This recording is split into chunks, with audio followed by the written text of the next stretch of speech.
Entrez !» perçois-je la voix autoritaire de Jim Henderson, le manager des Honolulu Hornets, qui me parvient de l'intérieur du bureau jusque dans le couloir. J'abaisse la poignée, le cœur battant, et j'entre avec beaucoup plus d'assurance que je n'en ai réellement. « Tessa Sinclair, heureux de vous voir », me salue l'homme corpulent, surtout connu en NFL pour ses emportements passionnés, en hochant la tête d'un geste brusque. « Asseyez-vous ». Il désigne d'un mouvement du menton la chaise en face de lui et croise les mains sur le bureau. J'obtempère et le fixe, dans l'attente. Quand j'ai postulé il y a 2 mois au poste d'assistante coach des Honolulu Hornets, je jugeais très improbable d'être même conviée à un entretien, compte tenu des nombreux refus d'autres équipes NFL. Ces dernières années ont été dures et surtout marquées par les déceptions, à ce point que ma foi, autrefois inébranlable en mon rêve de toujours, vacillait un peu plus à chaque refus. Malgré mon diplôme avec mention très bien en sciences du sport, spécialité football américain, je n'ai pas réussi à décrocher un stage dans une équipe NFL. À la place, j'ai travaillé 2 ans dans un centre pour jeunes athlètes du cadre olympique où, à mon grand regret, je touchais à peine au football américain. Ensuite, j'ai au moins franchi le pas comme assistante coach dans une équipe universitaire de second rang où je suis restée quelques années avant de rejoindre, il y a près de 3 ans, l'une des 10 meilleures équipes universitaires en Floride. Au fond, je m'étais faite à l'idée que je ne dépasserais jamais le niveau universitaire. Plus encore, avec le temps, les paroles consolantes de mes amis et connaissances, qu'en tant que femme, c'était déjà incroyable d'être arrivée là, sont devenues les miennes. Je ne voulais ni paraître ingrate, ni maladivement ambitieuse, ni courir après un rêve irréaliste qui, année après année, semblait de plus en plus chimérique.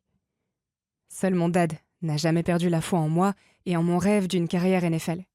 Je mettais ça sur le compte du fait que, en tant que dad, c'était en quelque sorte son devoir de croire en sa fille, mais il ne se lassait pas de souligner qu'il ne le ferait pas s'il n'était pas absolument convaincu que j'avais en moi le potentiel d'une coach NFL à part entière. Et c'est encore mon dad qui m'a transmis l'offre des Honolulu Hornets, parce que moi, je ne cherchais même plus des postes en NFL.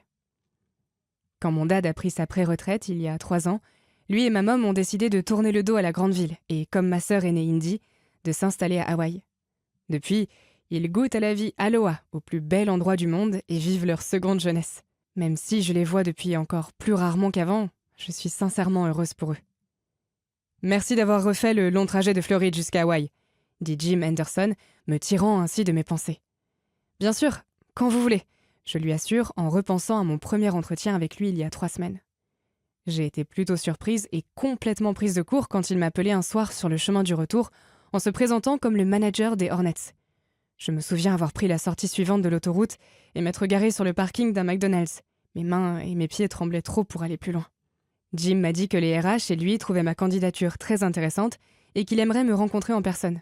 Il m'a fait venir à Hawaï, où il m'a passé au grill 3 heures durant dans un entretien impitoyable, et j'ai compris pourquoi on le considère comme l'un des plus durs à cuire de la NFL. Quand il m'a quitté sur un simple « nous vous recontacterons », je ne pensais pas le revoir un jour. Mais il y a 2 jours, il a rappelé et m'a convié à un second entretien à Hawaï. Alors, j'ai repris l'avion, de Floride à Atlanta pendant 2 heures, puis près de 10 heures jusqu'à Honolulu. Eh bien, me voilà, complètement épuisée et pourtant, grâce à l'adrénaline qui me traverse, parfaitement éveillée. « Êtes-vous toujours intéressé par le poste ?» demande-t-il en me regardant droit dans les yeux. « Oui, monsieur, à 100%. Ce n'est pas suffisant. » Je tressaille à ces mots sévères et hoche la tête.